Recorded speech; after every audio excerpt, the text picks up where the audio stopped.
안녕하세요. 오늘은 고의 배열 슬라이스 맵에 대해서 알아보겠습니다. 배열은 같은 타입을 가지는 일련의 데이터들을 말합니다. 사용하는 방법은 var, 배열명, 대괄호, 배열 크기, 변수 타입입니다. 5개의 정수를 가지는 x라는 배열을 선언해 보겠습니다. var, 배열명 x, 대괄호, 배열 크기, 배열 타입, int, 5개의 int를 저장할 수 있는 공간이 생성되고 인덱스로 값을 접근하고 불러올 수 있습니다. x의 첫 번째에 1을 저장하고 다섯 번째에 5를 저장해 봅시다. 그러면 x 대괄호 0, 1, x 대괄호 4, 5라고 사용하면 됩니다. 고에서는 배열은 항상 0에서 시작하기 때문에 첫 번째 인덱스는 0이 되고 마지막은 4가 됩니다. 그리고 x의 값들을 하나씩 출력해 봅시다. for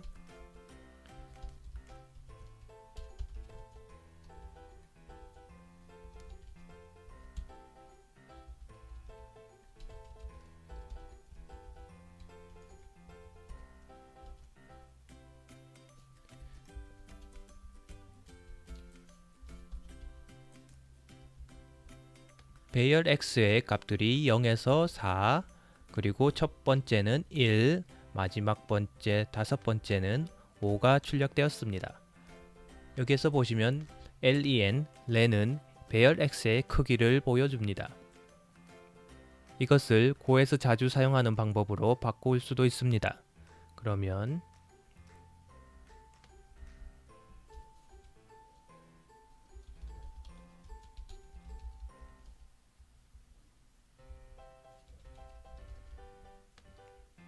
같은 값이 출력되었습니다. 여기에서 range가 쓰였는데 range는 일련의 데이터들의 모음들을 하나씩 반복해주는 것으로 i에는 인덱스의 값을, value에는 그 값들을 하나씩 넣어줍니다. 그래서 i는 0에서 4까지 만들어지며 값은 인덱스 0에는 1, 인덱스 4에는 5가 출력되었습니다. 그 외에는 기본값인 0이 출력되었습니다. 고에서는 배열을 선언과 동시에 값을 할당함으로써 더 간단하게 표현할 수 있습니다. 그러면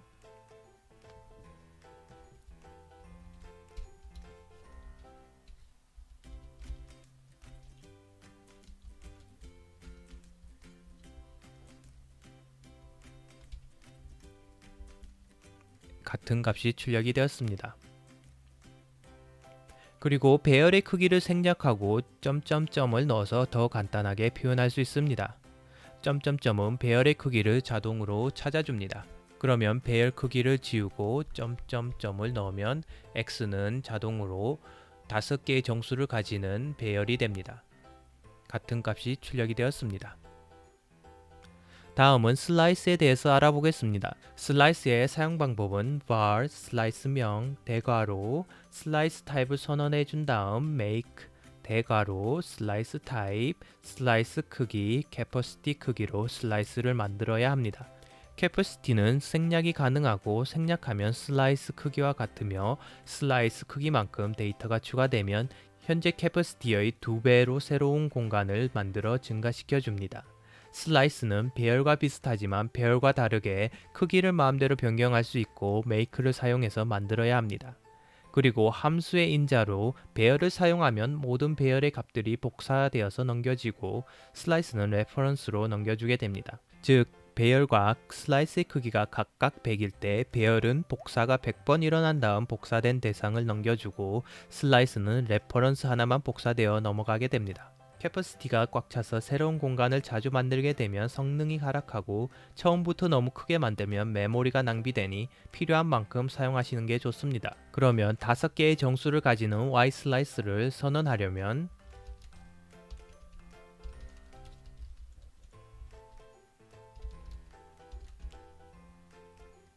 라고 하시면 됩니다. 이것을 더 간단하게 표현하려면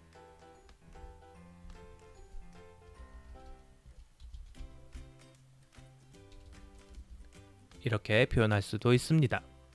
첫 번째에 1을 다섯 번째에 5를 저장해 봅시다. 그러면 y 1, y,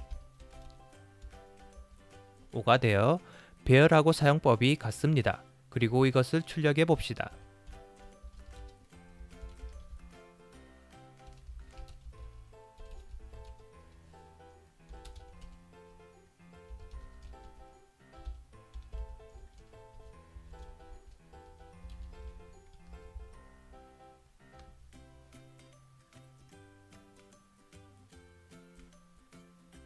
같은 값이 출력이 되었습니다.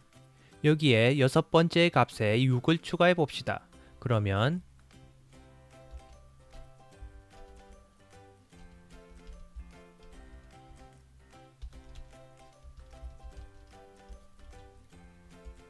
다섯 번째 인덱스에 6이 추가되었습니다. 여기에 보시는 것처럼 슬라이스는 append를 이용해서 값을 추가할 수 있습니다. 첫 번째 인자 y는 값을 추가할 슬라이스 이름, 그리고 두 번째부터는 추가할 값을 넣어주시면 됩니다. z 슬라이스를 선언해서 y의 슬라이스의 모든 값을 복사해 봅시다. 그러면 z는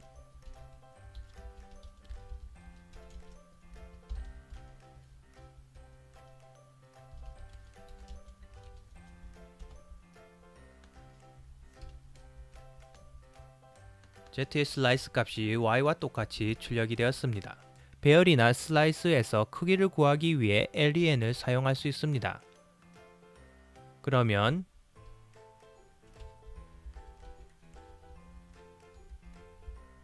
같은 값이 출력이 되었습니다.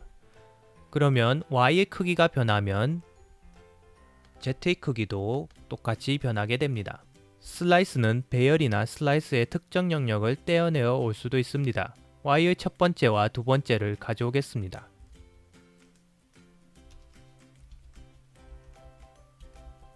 y의 첫 번째인 1과 두 번째인 0을 가져왔습니다. 여기에서 첫 번째 인덱스인 0은 시작점을 말하며 두 번째인 인덱스 2는 끝점을 얘기합니다. 여기에서 0은 시작점을, 2는 끝나는 점을 이야기하는데 중요한 것은 뒤에 값 2는 포함되지 않고 그 이전의 인덱스 1까지만 가져오게 됩니다. 그리고 첫 번째와 두 번째의 수를 모두 생략하거나 하나만 생략할 수도 있습니다. 첫 번째 인덱스를 생략하면 처음부터 인덱스 1까지의 수를 가져오는 것이고, 두 번째 인자를 생략하면 인덱스 0에서부터 끝까지 모든 수를 가져온다는 뜻입니다. 그리고 두 개 다 생략하면 처음부터 끝까지의 모든 수를 가져오는 뜻입니다. 맵에 대해서 알아보겠습니다. 맵은 정렬되지 않은 키하고 값들의 집합입니다. 해시 테이블이나 딕셔너리라고도 합니다. 사용법은 var, 맵 이름, 맵, 키 타입, 값 타입으로 선언한 다음 make, 맵, 키 타입, 값 타입으로 맵을 만들어 주어야 합니다. 즉, 열쇠로 문을 열어서 창구 안의 내용을 가져온다고 생각하시면 됩니다. 문자열을 열쇠로 가지고 정수를 내용으로 가지는 m이라는 맵을 만들어 봅시다. var m map string int make map string int 라고 하시면 됩니다. 간단하게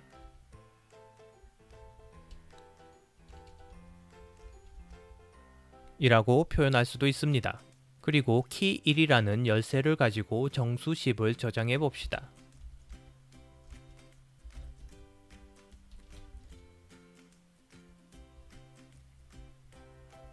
키를 대괄호 속에 문자열로 넣으시고 그 값을 이퀄 사인을 이용해서 할당을 하시면 됩니다. 그리고 출력해 봅시다.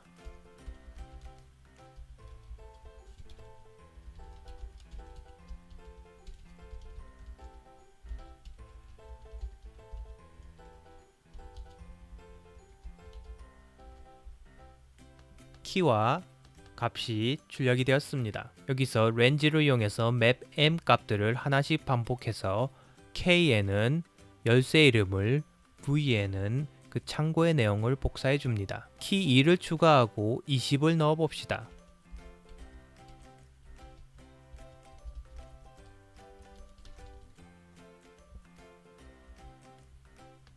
키 1, 10, 키 2, 20이 출력이 되었습니다. 맵의 키 1의 값과 열쇠를 딜리트로 지울 수도 있습니다.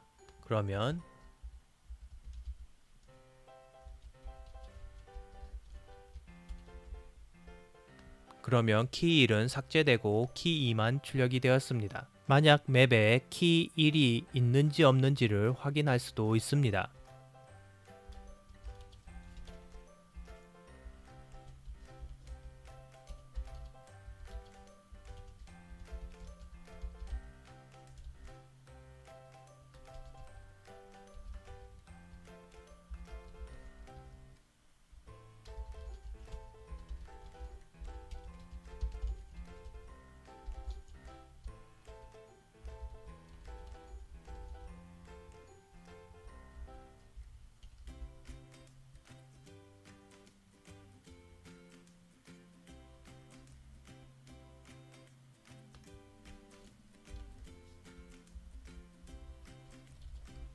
키 1이 없다고 나옵니다. 여기서 맵 M에 키 1이 존재하면 OK는 참이 되고 V에는 키 1의 값이 들어가게 됩니다. 그러나 키 1이 존재하지 않으면 V는 0이 되고 OK는 거짓이 됩니다. 고에서는 이 표현법을 더 간단히 바꿀 수도 있습니다.